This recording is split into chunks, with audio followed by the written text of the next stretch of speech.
parábola del hijo pródigo que está en Lucas 15, versículos 11 al 32. Les leo. También dijo, un hombre tenía dos hijos. Recordemos que ahí también hijo, dijo, es Jesús. Recordemos que estamos hablando de la parábola de la oveja perdida y ahora la parábola de la moneda perdida y ahora la parábola del hijo pródigo o del hijo perdido. Entonces dice, también dijo, un hombre tenía dos hijos y el menor de ellos dijo a su padre, Padre, dame la parte de los bienes que me corresponde. Y le repartió los bienes. No muchos días después, juntándolo todo, el hijo menor se fue lejos a una provincia apartada y allí desperdició sus bienes viviendo perdidamente. Y cuando todo lo hubo malgastado, vino una gran hambre en aquella provincia y comenzó a faltarle. Y fue y se arrimó a uno de los ciudadanos de aquella tierra, el cual le envió a su hacienda para que apacentara cerdos. Y deseaba llenar su vientre de las algarrobas que comían los cerdos, pero nadie le daba. Y volviendo en sí, dijo, ¿cuántos jornaleros en casa de mi padre tienen abundancia de pan? Y yo aquí perezco de hambre. Me levantaré y iré a mi padre y le diré, Padre, he pecado contra el cielo y contra ti. Ya no soy digno de ser llamado tu hijo. Hazme como a uno de tus jornaleros. Y levantándose, vino a su padre. Y cuando aún estaba lejos, lo vio su padre y fue movido a misericordia. Y corrió y se echó sobre su cuello y le besó. Y el hijo le dijo, Padre, he pecado contra el cielo y contra ti. Ya no soy digno de ser llamado tu hijo. Pero el padre dijo a sus siervos, sacad el mejor vestido y vestidle, y poned un anillo en su mano y calzado en sus pies, y traed el becerro gordo y matadlo y comamos y hagamos fiesta. Porque este hijo muerto era y ha revivido, se había perdido y es hallado. Y comenzaron a regocijarse. Y su hijo mayor estaba en el campo. Cuando vino y llegó cerca de la casa, oyó la música y las danzas. Y llamando a uno de los criados le preguntó qué era aquello.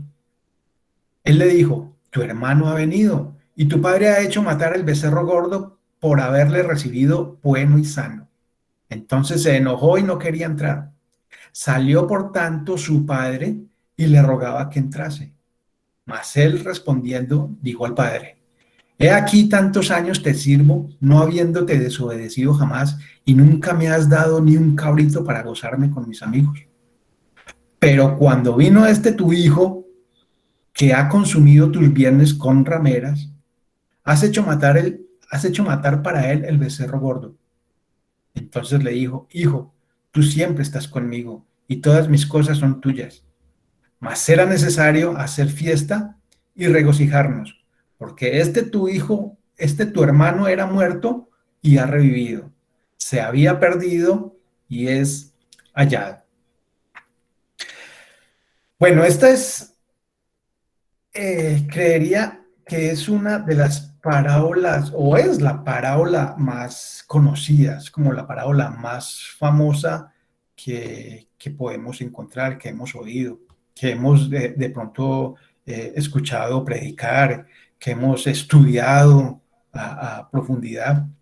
Ya hemos visto la parábola de la oveja perdida, vimos la parábola de la moneda perdida y ahora vamos a ver la parábola del hijo perdido. Vamos a tener en cuenta que primero fue la oveja perdida, una oveja de 100, ¿sí recordamos lo que estudiamos la semana pasada? Una de 100. Luego vino la parábola de la moneda perdida, una de 10 monedas, una moneda de 10 monedas perdidas. Y ahora vamos a ver uno de dos, un hijo de dos. Esta parábola nos enseña muchas verdades. Uno, las inclinaciones del corazón. Dos, el camino del pecador es cruel. Tres, la corrupción natural. 4, el arrepentimiento verdadero. Y quinto, un Padre común para toda la humanidad. Eso está en Malaquías 2, versículo 10, lleno de misericordia. Y este es el punto, yo creo que es el más importante de la parábola. Nosotros siempre hemos visto la parábola desde el punto de vista del hijo pródigo, pero vamos a verla desde el punto de vista del Padre que tiene misericordia. Como contexto, miremos en Deuteronomio 21, versículo 17, donde dice: más bien reconocerá a este como el primogénito y le dará el doble de las posesiones que le correspondan. Ese hijo es el primer fruto de su vigor y a él le pertenece el derecho de la primogenitura.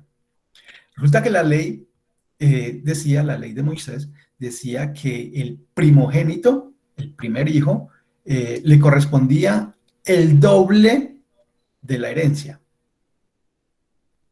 Vamos teniendo en cuenta por qué. Recordemos quién fue el que pidió al padre que le diera su parte. El hijo menor. El menor. ¿A quién le estaba hablando Jesús? A los fariseos, a los escribas, a estos personajes judíos que eran radicales con la ley, ¿no? Entonces, el hijo menor pide la herencia del padre. O sea, eso ya es de un choque para ellos.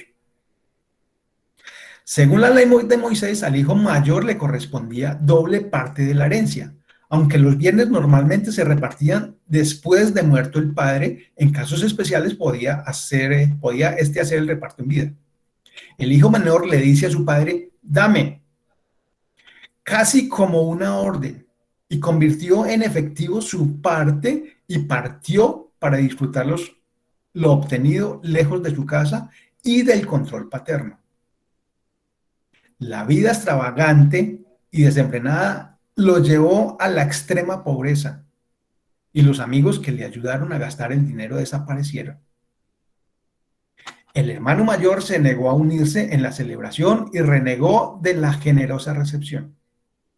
Acusó al padre de no haberlo tratado de la misma manera generosa y alegre. Uno puede estar perdido aún dentro de la casa. El hermano mayor representa a los fariseos y a todos los que son como ellos. Realmente el personaje principal es el Padre, que de hecho ilustra el carácter de Dios y su amor perdonador. Esta parábola muestra la naturaleza del arrepentimiento y la prontitud del Señor para acoger bien y bendecir a todos los que vuelven a Él. Un hijo menor que, queriendo prematuramente hacerse independiente, parte de la casa de un padre cariñoso y desperdicia su herencia viviendo perdidamente. Nosotros regularmente no sentimos placer alguno en tener comunión con Dios. Más bien al contrario, nos separamos de Él y nos vamos lejos. No queremos vivir bajo su gobierno del buen orden y disciplina. Gastamos nuestros días, nuestras fuerzas, nuestras facultades, nuestros afectos en cosas que no son, ni pueden ser de provecho alguno. En la conducta primera del hijo menor se deja ver la inclinación que el corazón tiene por naturaleza. Muchas veces eso nosotros lo sabemos. Cuando nosotros llegamos a los pies del Señor, muchas veces nos dicen que el corazón es engañoso. Repetidas veces oímos esa frase donde dice que el corazón es engañoso. Leemos esos versículos donde dice que el corazón es engañoso más que todas las cosas y perverso. Solo el Señor lo conoce. Lo escuchamos, lo estudiamos una y otra vez y otra vez y otra vez, pero no pasa nada en nosotros. eso pasa desapercibido. Siempre queremos vivir bajo nuestro gobierno, bajo las cosas que nosotros queremos, bajo las cosas que el mundo nos dicen que son buenas. Y entonces las aceptamos y corremos hacia ellas. Siempre pensamos que lo que nosotros estamos haciendo es bueno. Siempre estamos pensando de que nuestra actitud es la mejor. Pues si voy a la iglesia el domingo, pues yo soy bueno. Si estoy estudiando la Biblia, pues yo soy bueno. Y muchas veces no nos damos cuenta qué decisiones estamos tomando. Recordemos, lo que estamos estudiando, cuando nosotros estudiamos la Biblia, estudiamos, ¿cómo decirlo? Estudios espirituales, no son literales.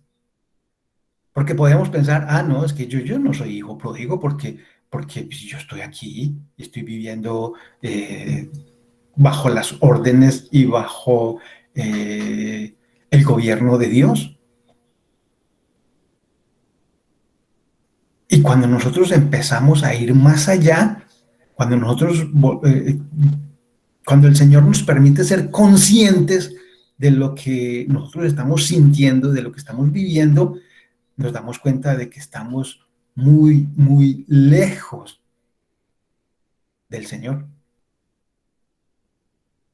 Es nuestra naturaleza. Por eso cuando nosotros nacemos de nuevo, esa naturaleza cambia. Es el milagro más grande. Isaías 29:13 dice, el Señor dice, este pueblo me alaba con la boca y me honra con los labios, pero su corazón está lejos de mí. Su adoración no es más que un mandato enseñado por hombres. Los hombres consideran los dones, favores y bendiciones de Dios como deudas, así como este hijo menor de la parábola reclamó al padre, dame, así secamente, en vez de decir, padre, yo quisiera, te ruego, por favor, dame. O sea, no, de una, como si fuera una orden. Queremos todo de Dios aparte de Él mismo. Queremos todas las bendiciones de Dios, queremos que nos llene de dones, queremos que nos llene de regalos, queremos que nos llene de todo, pero sin Él, que Él no tenga nada que ver con nosotros.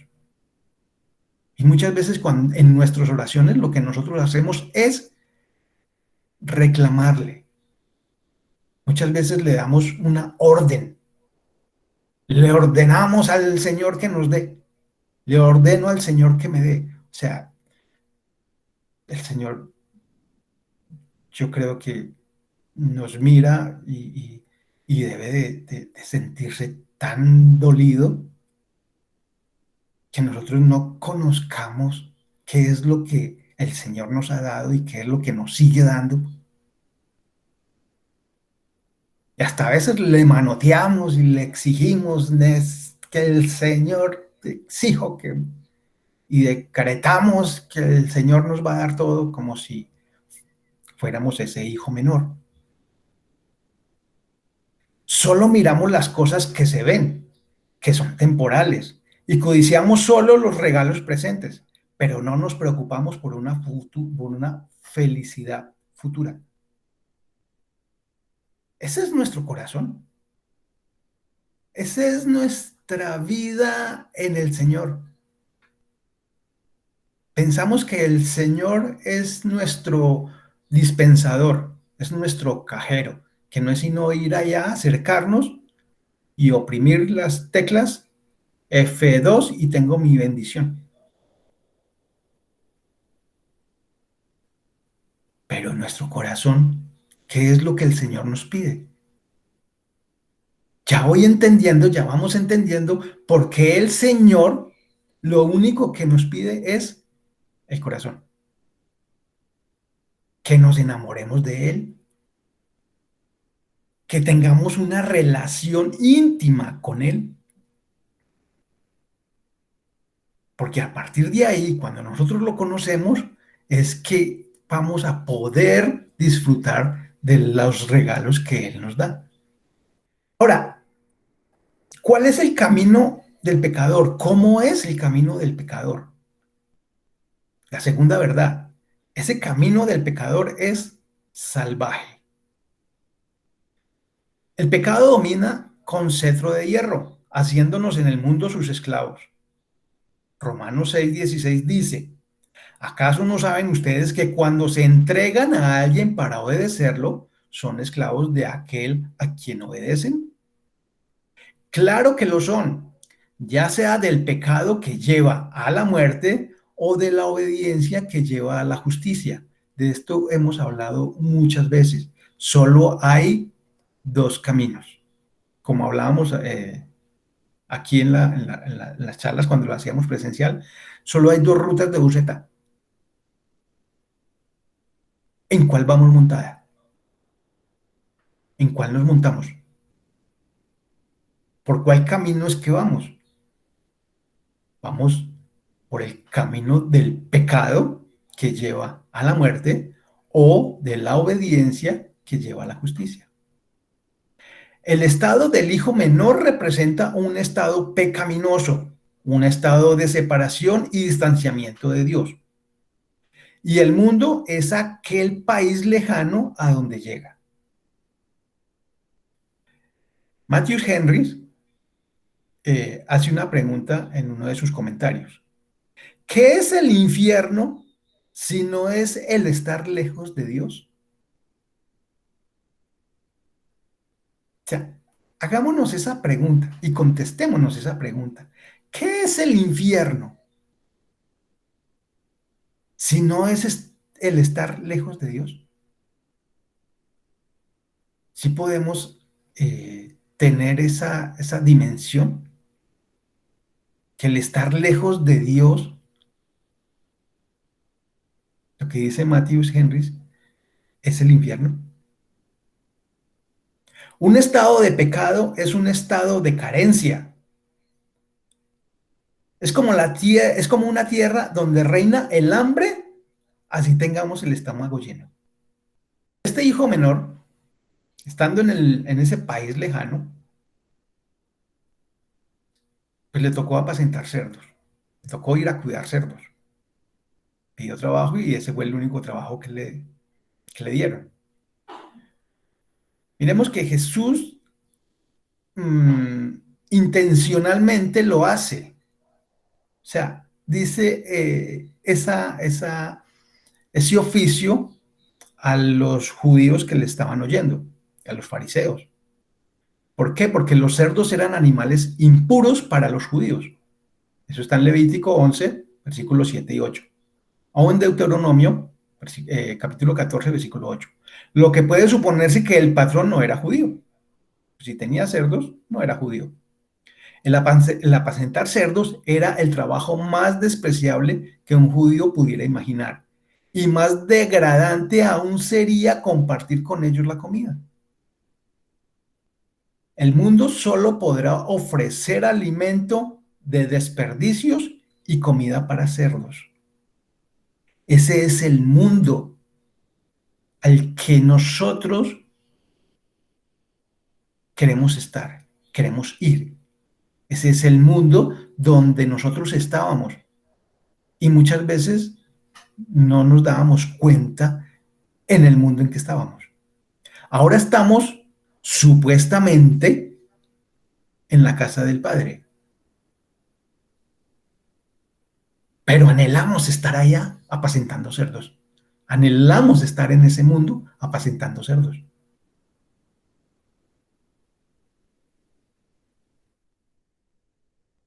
Cuando el hijo menor vuelve en sí, exclamó: ¿cuántos jornaleros en casa de mi padre tienen abundancia de pan y yo aquí perezco de hambre? Me levantaré e iré a mi padre y le diré: Padre, he pecado.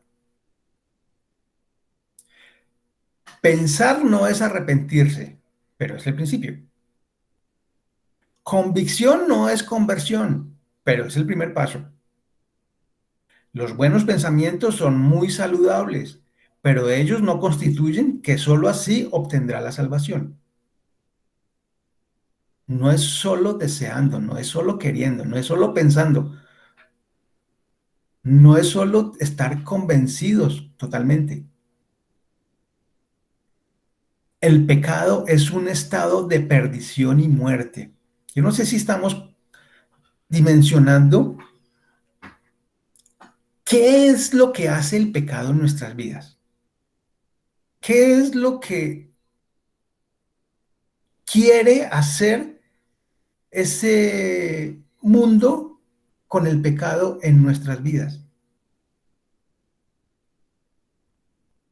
El que pecare, todo aquel que pecare, este morirá, ¿cierto? Ya lo comprendemos.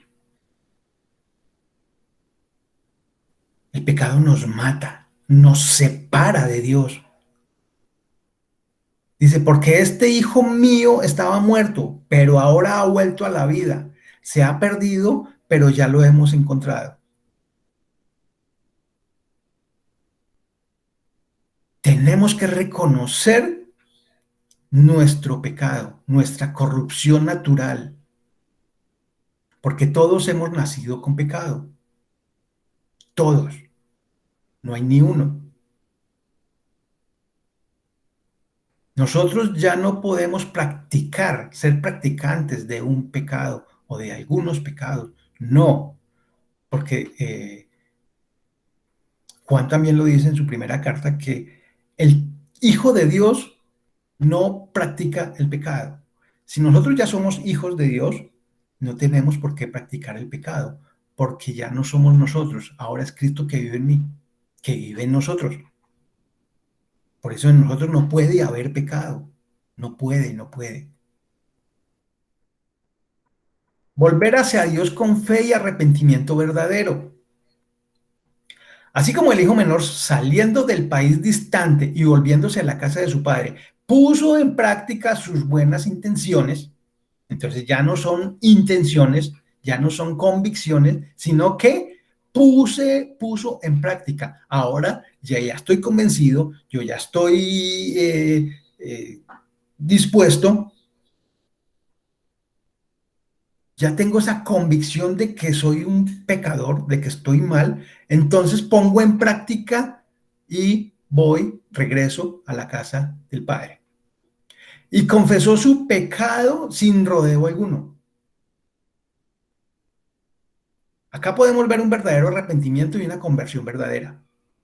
Salir es por acción, es haciendo, cambiando de rumbo, cambiando de dirección, cambiando totalmente de sentido en nuestras vidas. Ya no queda, ya no queda satisfecho con pensar y estar convencido. Ahora se aparta. Este hijo pródigo ya no queda solamente en pensamiento y, ay, sí, es que sí, yo soy pecador, yo la embarré, yo la he embarrado. O sea, no, ahora ya se aparta, se aleja e inicia un rechazo hacia el pecado. O sea, no solamente es estar convencido, no solamente es pensar que está haciendo las cosas mal, no, tiene que empezar esa acción de alejarnos y rechazar el pecado, porque el pecado nos va a separar de Dios. Y si Dios rechaza el pecado y yo soy hijo de Dios, por ende tengo que rechazar ese pecado.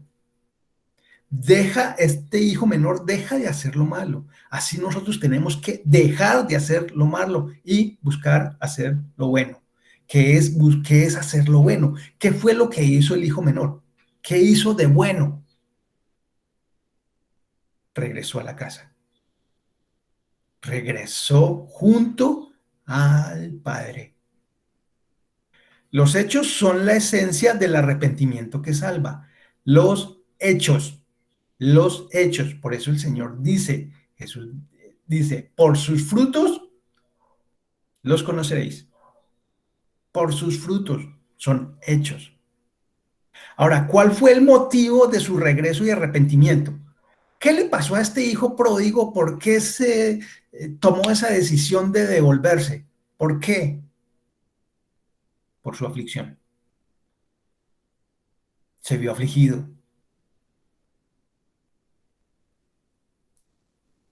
Nosotros muchas veces cometemos muchos errores y muchos errores con nuestros seres queridos, con nuestros amigos, con nuestros allegados. Muchas veces nosotros vemos la gente lejos de Dios y por alguna circunstancia, no sabemos si Dios lo está permitiendo o no lo está permitiendo, las personas se encuentran en aflicción. Las personas se empiezan a encontrar en necesidades. Y nosotros creyendo hacer bien, ayudándolos, dándoles para que sigan allá. ¿A qué me estoy refiriendo? Imaginémonos este hijo pródigo, este hijo menor, que está allá alimentando cerdos, ¿cierto? Está allá deseando comer las algarrobas de estos cerdos. Y el papá, que se dé cuenta, le esté enviando su sustento para que supuestamente se sostenga, para que supuestamente viva. ¿Qué está haciendo el papá? ¿O qué estaría haciendo el hermano? Supongamos que el hermano le estuviera dando eso. ¿O qué estaría haciendo el sobrino, el tío, el amigo, si le está ayudando a esa persona?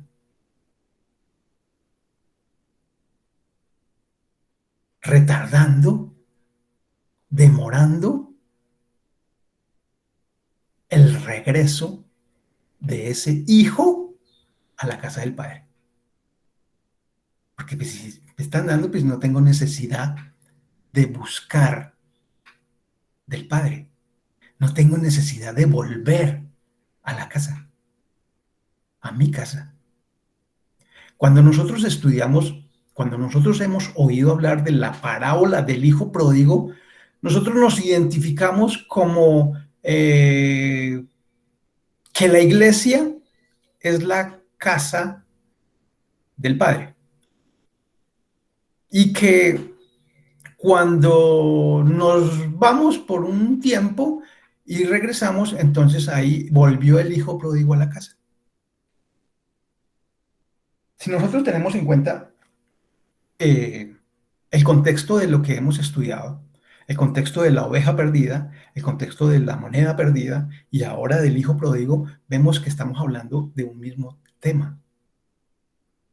El Evangelio está hablando de un mismo tema. ¿Quién fue la oveja perdida? ¿Quiénes fueron las 99 ovejas que no se perdieron? Nosotros en el mundo, cuando estamos en el mundo, somos esos hijos pródigos. Pero cuando nos damos cuenta, cuando el Señor nos enseña, nos pelea por nosotros y nosotros vemos la casa del Señor, volvemos, porque un día estuvimos ahí, pero por nuestra necedad, Adán y Eva estuvieron en el paraíso, y de allá salieron. ¿Cómo? Estos ya saben el bien y el mal. Y el Señor los vistió, pero quisieron tener ese dominio, ese gobierno que Dios tenía. O sea, quisieron ser independientes del gobierno de Dios. Ahora nosotros tenemos esa oportunidad de volver a casa, porque estamos en un mundo muy, muy duro. Estamos en un mundo muy salvaje. Hay mucha, mucha aflicción en ese mundo.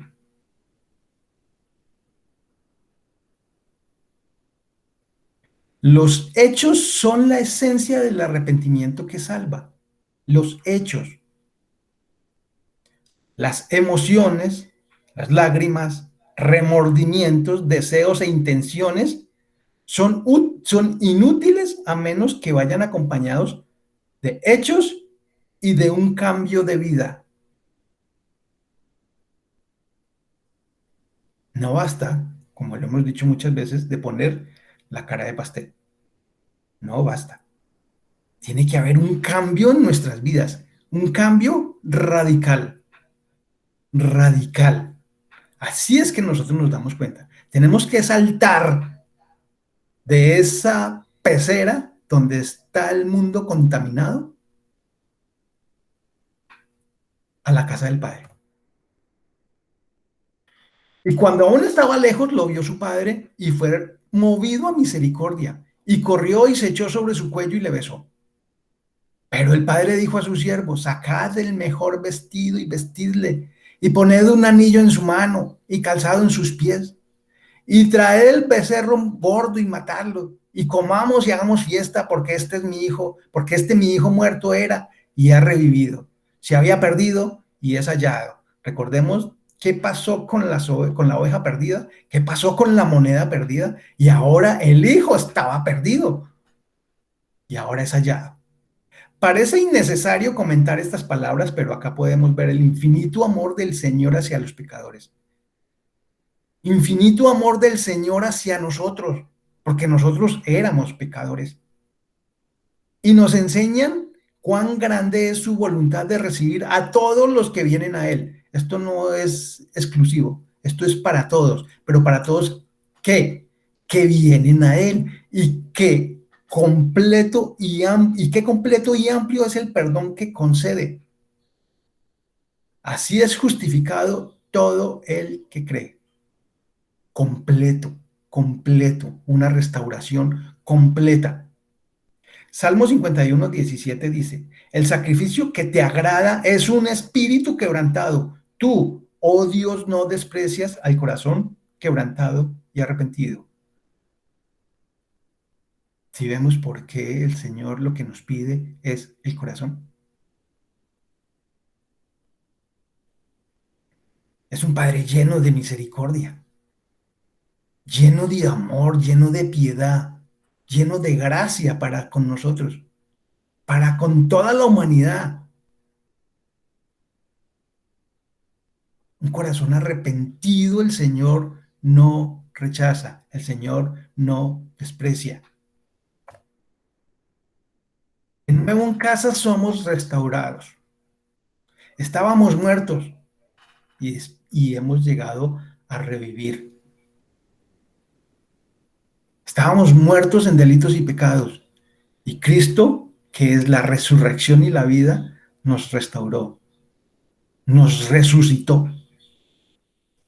Dice la parábola: traigan la mejor ropa y vístanlo.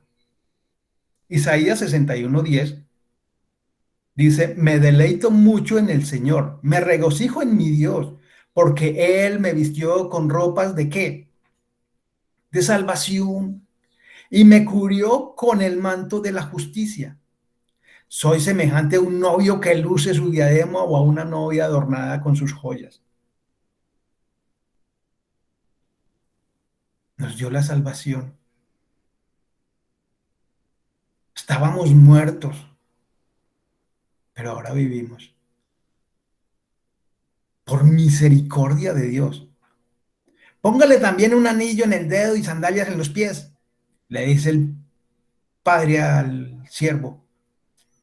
Segunda de Corintios 1:22 dice: el cual también nos ha sellado y nos ha dado las arras del Espíritu en nuestros corazones. El mejor regalo que tenemos es el Espíritu de Dios en nuestros corazones.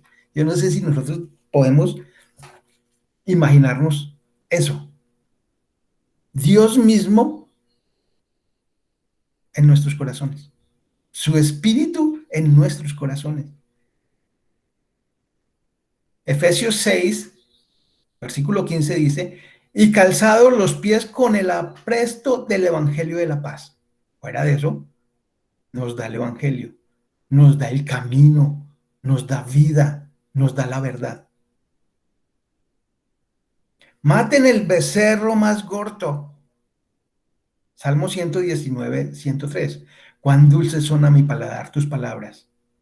Juan 6:55, porque mi carne es verdadera comida y mi sangre es verdadera bebida. Cristo. Cristo, nuestro más dulce alimento. Lo mejor que el Señor puede darnos. Ahora miremos, ¿estas cosas nosotros las teníamos cuando estábamos en el mundo? No. Ahora sí entendemos por qué cuando llegamos a los pies del Señor somos revividos, somos restaurados, llenos de regalos, llenos de bendiciones, llenos de dones. Hay fiesta en el cielo. Las palabras fiesta, regocijarnos, revivido, hallado, son los mismos términos de los versículos 6 y 7, ¿recordamos? Los versículos de las parábolas anteriores. Habrá fiesta en el cielo, pero dirigidos ahora al hijo mayor y aplicados con ironía a los mismos dirigentes religiosos que se jactaban de haberse conservado fieles a la ley de Dios. Hay fiesta en el cielo, ¿por quién? Por el hijo menor, que regresó. Está hablando al hijo mayor. Un pecador arrepentido agrada a Dios más que un fariseo, cuidadoso de las ceremonias y de los ritos, de los holocaustos y sacrificios. Eso es lo que agrada al Señor. Un pecador que se arrepiente. Por eso es que hay fiesta en el cielo. Ahora, no solamente el padre le recibió al hijo menor, también le rogaba al hijo mayor, en el versículo 28. El padre no solo busca al hijo menor, sino también al mayor. Le rogó al hijo mayor que entrara a la fiesta, que compartiera esa alegría con ellos. Y el hijo mayor no quiso. Hay fiesta en el cielo por un pecador que se arrepiente. El arrepentimiento genuino no solo trae perdón, sino completa restauración. El Padre no solamente lo perdonó, sino que le puso el mejor vestido, le puso capa, le puso anillo, le puso calzado. Hubo fiesta. Hay fiesta en el cielo. Ahora el hijo mayor. He aquí tantos años te sirvo, no habiéndote desobedecido jamás, y nunca me has dado ni un cabrito para gozarme con mis amigos. Le dice el hijo mayor.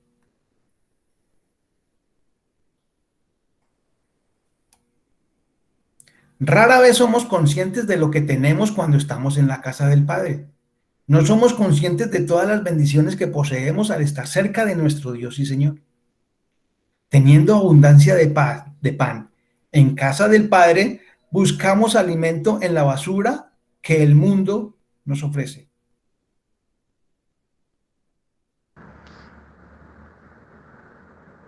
Eso muchas veces somos nosotros, por nuestro corazón. Teniendo, como dicen, teniendo la nevera llena y aguantamos hambre. Teniendo la nevera llena y buscamos comida en la calle.